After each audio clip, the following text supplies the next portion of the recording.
दोस्तों, इससे पहले हमने वीडियो में आपको बताया था प्यारे विद्यार्थियों के क्लास 10th वास्तविक संख्याएं 2025 का एग्ज़ाम के लिए प्रिपरेशन से ये प्रश्नावली 1.1 और हमने आपको पहले करा चुके हैं। निम्नलिखित संख्याओं को अभाज्य गुणनखंडों के रूप में व्यक्त कीजिए, जिसमें हमने 140, 156, 38, 25 और 5005 और 7429 को ऑलरेडी व्यक्त कर दिया है ऐसे गुणनखंड करने। और इसमें हमने एक बात आपको पहले कल बताई थी पहली वीडियो में कि जिन संख्याओं के अंत में ज़ीरो आए या विषम संख्या आए तो विषम संख्या वाली संख्या विषम संख्या से कटेंगी, लेकिन जिन संख्याओं के पीछे यानी अंत में शून्य आता है, ज़ीरो आती है या सम संख्या आती है तो वो सम संख्या से ही विभाजित होती हैं। तो इस प्रकार से हमने ये 140 यानी 140 को सोल्व किया था ये गुणनखंड विधि से। तो इसका इस प्रकार से आंसर आया था। और जब दोनों घातें सेम हों तो वो आपस में उनकी घातें जुड़ जाती हैं आपस में, जब दो संख्याएं सेम हो, जैसे 2 गुणा 2 है तो इस तरह से फिर इनको 2 की घात 2 लिख के गुणा 5 गुणा 7 करके आंसर दे दिया जाता है। इसी तरह से दूसरा सवाल था, ये भी कल हमने आपको करके दिखाया। पहले इसका प्रश्नावली का गुणनखंड व्यक्त कीजिए 1.1 और तीसरा भाग इसका ये है 3825। इसको भी हमने इस तरह से सोल्व किया। और इसके बाद पांचवा सवाल ये यहाँ पे है। पांचवें सवाल को भी हमने हल किया 5005 और इसको भी डिवाइड करके इसका ये इस तरह से। और 7429 यानी 7429 अगर इस प्रकार की संख्या है तो आपको याद रखना है कि ये दो दो यानी तीन विषम संख्याओं से विभाजित नहीं होगी और टाइम वेस्ट नहीं करना है। इसको डायरेक्ट आपको याद रखना है 17 से विभाजित होगी, 17 के बाद फिर ये 19 से विभाजित होगी, उसके बाद 23 से विभाजित होने के बाद फिर आपका गुणनखंड जो मैं व्यक्त करने के तौर पे 17 गुणा 19 गुणा 23 आएंगे।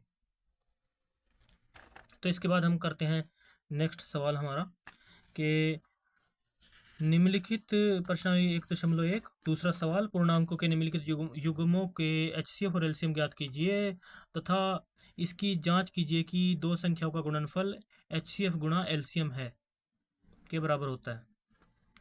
तो ये हम सिद्ध करेंगे इसमें सत्य है कि नहीं है। तो इसके लिए हमें इसके प्रोसीजर को शुरू करना होगा। सबसे पहले हम शुरू करते हैं। तो दो संख्याओं का गुणनफल, तो दो संख्याएं हम मान लेते हैं। मान लो दो संख्याएं ए और बी हैं हमारे पास। मान लो दो संख्याएं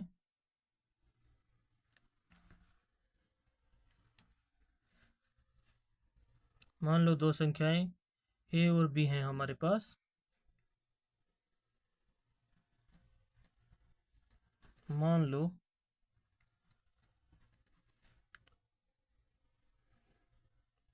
दो संख्याएं ए और बी हैं। मान लो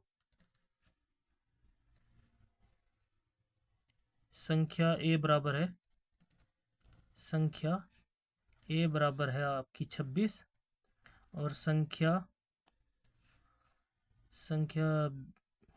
बी बराबर है 91। तो इनको सबसे पहले तो गुणनखंड यानी गुणनखंड करेंगे इनका, ताकि हमें पता चल जाए कि ए के गुणनखंड कौन से हैं और बी के गुणनखंड क्या हैं। फिर इनके आपस में गुणनखंड करने के बाद हम एलसीएम और एचसीएफ बताएंगे। एचसीएफ का मतलब होता है हाईएस्ट कॉमन फैक्टर और एलसीएम का मतलब होता है लोवेस्ट कॉमन फैक्टर, यानी जो उनमें सबसे छोटे छोटे राशि होती है उसको एलसीएम में आ जाता है, फिर उनकी आपस में मल्टीप्लाई कर दी जाती है। लेकिन हाईएस्ट कॉमन फैक्टर जो है सिर्फ एचसीएफ में हमें सिर्फ दोनों में जो साझा होगा उसे ही हम यानी एचसीएफ कहते हैं। तो इस प्रकार से हम आगे सोल्व करते हैं। यहाँ पे 26 के गुणनखंड कर लेते हैं। 26 ये सम संख्या है, 2 से जाएगी, 13 दूनी 26, 13 जो है 13 पे ही जाएगा और 13 एकम 13। तो इस तरह से इसके बाद 91 है, 91 को भी हम कर लेते हैं। ये 3 से नहीं जाएगा, 7 से जाएगा। ये 17, 13 7 91, 13 एकम 13। तो इस प्रकार से हमारे पास यहाँ पे संख्याओं के जो हैं गुणनखंड के रूप में आ गए हैं। अब इनको हम व्यक्त कर लेते हैं। यहाँ पे ए बराबर संख्या के गुणनखंड कितने हैं, 2 गुणा 13 गुणा 1 और बी के गुणनखंड क्या है 7 गुणा 13 गुणा 1। तो इन दोनों में कॉमन कौन सा है? तो इसका HCF क्या होगा हमारे पास, इसलिए HCF व LCM ज्ञात करने पर हम इसमें HCF और LCM ज्ञात करते हैं, इसलिए HCF बराबर होगा इनमें दोनों में जो कॉमन है इज इक्वल टू 13 गुणा 1 इज इक्वल टू 13, और LCM इज इक्वल टू होगा, पहले तो इनमें सबसे जो कॉमन है उसको लिख लेते हैं हम। इनमें सबसे कॉमन कौन है? सबसे पहले 13 दोनों में कॉमन है, 13 को सबसे पहले लिखेंगे, उसके बाद जो जो संख्या बचती हैं उनको लिखेंगे। ये दो है, 2 लिखेंगे, गुणा इसमें 7 है, गुणा 1। तो इस प्रकार से इसकी मल्टीप्लाई कर लेंगे आपस में, 13 दूनी 26, 26 सत्ते 7 दूनी 14, और ये गुणा करने पर हमारा 182 आता है। 13 दूनी 26, 26 सत्ते 182। तो इस प्रकार LCM हमारा 182 आ गया। अब हमारी बात आती है जांच करने की, तो हम यहाँ पे जांच करते हैं कि जो जांच करने पर कि भाई जो उसने बात कही थी ना कि जांच करने पर यानी दो संख्याओं का गुणनफल A और B की गुणा बराबर है HCF की गुणा LCM की मल्टीप्लाई के बराबर है, ये प्रूफ करना है हमें। तो इसलिए A बराबर A का मान पुट कर देंगे। A बराबर हमारा कितना था, 26 माना था हमने, गुणा 91, और HCF की जगह HCF मान रखेंगे 13, और LCM की जगह हमारा 182 था। तो इस प्रकार से करने के बाद HCF और LCM हमारे पास ये संख्या आ गई। तो आगे बढ़ाते हैं, 26 से कम 26, और इनके आपस में मल्टीप्लाई करते हैं हम। तो मल्टीप्लाई करने पर हमारे पास 26 और 91 की मल्टीप्लाई करने के बाद हमारे पास आता है 23। या तो हम इसे किसी कच्चे कागज़ पे भी कर सकते हैं, हम आपको दिखा देते हैं रफ कागज़ पे करके। ऐसे आप रफ पे कागज़ पे गुणा कर लेना, 26 गुणा 91, 26 एक छिक ऐसे 26 आएगा, उसके बाद 9 से करेंगे, 4 नी में 36, 6 नी में 54, सॉरी, उसके बाद हाथ से लगे 5, 9 दूनी 18 और 5 23, 6 का 6 ऐसे आ जाएगा हमारा, 4 2 6, 2366 आ गया हमारा ये मल्टीप्लाई करने के बाद। यहाँ पे हम लिख देंगे 2366। इसके बाद 13 गुणा 182 करते हैं हम, 182 गुणा 13, 13 दूनी 26, हाथ से लगे 2, 13 कम 13, 13 दूनी 26, 13 43, 13 चौके 52, 13 पंजे 65, 13 छः 78, 13 सत्तर 91, 13 अट्ठे 104, 104 आया, 104 प्लस 2 करेंगे, 106, हाथ से लगे 10, 13 कम 13 और 10 23। तो इस प्रकार से ये भी संख्या आई 2366। जांच से ये कथन सत्य है। जांच से पता चला कि कथन जो भी है युग्म ये जो है सत्य है, इसलिए HCF is equal to 13, LCM is equal to 182 हमारा आंसर होगा।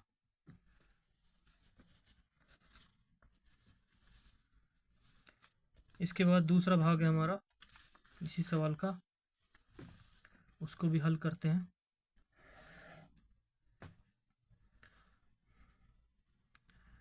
हल लिखेंगे सबसे पहले,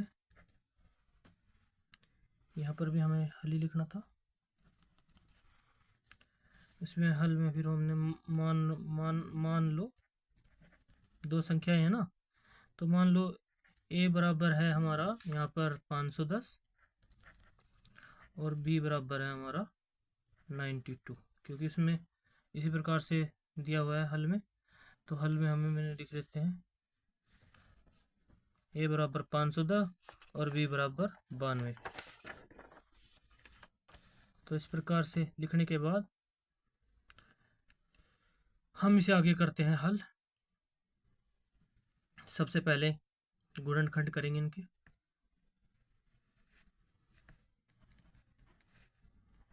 पाँच सौ दस ए के गुणनखंड कर लेते हैं वाली संख्या के, क्योंकि ये हमें पता है जिस संख्या के आखिर में शून्य हो तो उनके गुणनखंड जो है वो 2 से विभाजित हो जाती हैं। दो दो चुके तो 4,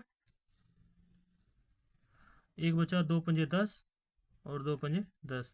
अब विषम संख्या आ गई है तो 2 पर नहीं जाएगा, 3 से करके देखते हैं। 3 अठे 24, हाँ 3 पे जाएगा। 3 अठे 24, एक बचा, 3 पंजे 15। अब ये 3 पर नहीं जाएगी, 3 एकम 3, 3 दूनी 6 नहीं जाएगी, तो 5 पे जाएगी ये। 5 एकम 5, 5 3 बचे, 5 5 सत्ता 35, 17 जो है 17 से ही विभाजित होगा। 17 एकम 17। तो इसके युग्म यहाँ पे आ गए, हमारे गुणनखंड आ गए यहाँ पे। इसके बाद 92 के करते हैं इसी तरह से। बी संख्या के 2 पे जाएगी क्योंकि सम संख्या है। 2 चौके 8 और बचा कितना यहाँ पे 12 हो गया। 2 छक्के 12, फिर सम संख्या है, फिर 2 पे जाएगा।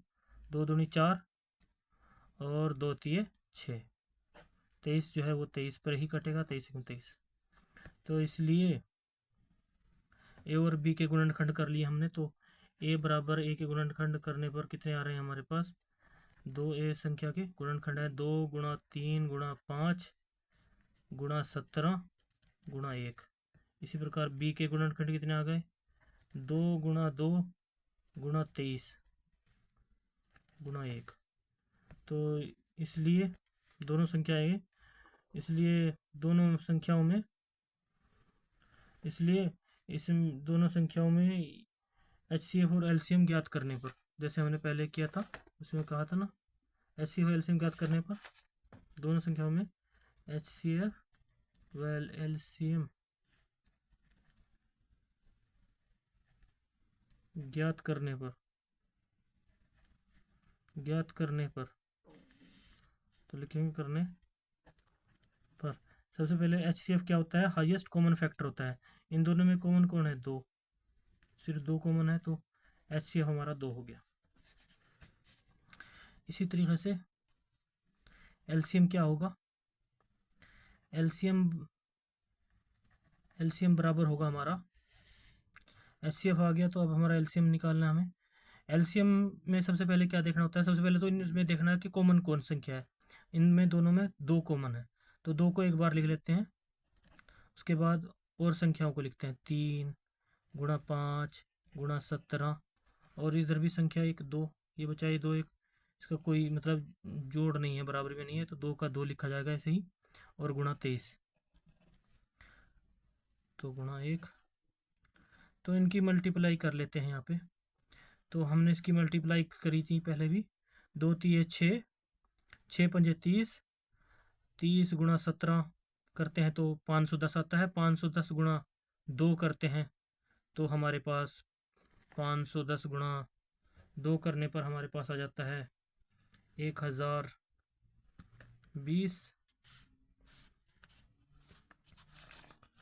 ये हमने किया था पहले भी, 1020 आ जाता है। 1020 को गुणा हम 23 से करते हैं, तो 1020 को जब हम 23 से गुणा करते हैं तो हमारे पास आ जाता है 23,460। तो ये आ जाता है 23,460 हमारा LCM। तो इसके बाद हम जांच कर लेते हैं। तो जांच के बारे में बोला गया है, तो जैसे भी है हम जांच करते हैं। यहाँ पे जांच करने पर जैसे बताया गया है, जांच करते हैं कि क्या ये कथन सत्य है। जांच करने पर जो बताया था, 2 संख्याएं A गुणा B, जैसे उसने बताया था A गुणा B बराबर है HCF गुणा LCM के। तो हमारे पास संख्याएं हैं, A बराबर 510 है, गुणा B बराबर 92 है, और HCF हमारा आ गया था 2, और गुणा में आया था LCM 23,460। तो हमने 510 और 92 की गुणा भी की थी। 510 और 92 की गुणा हमारे पास आई थी 46,920। ये आपको ऑलरेडी करके हमने रखी थी। 510 और 92 गुणा हमने की थी, जो हमारे पास आई थी 46,920।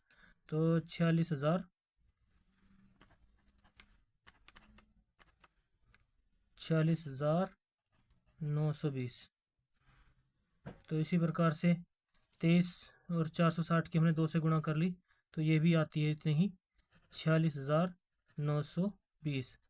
तो जांच से पता चला कथन सत्य है। जांच से जांच से हमें पता चला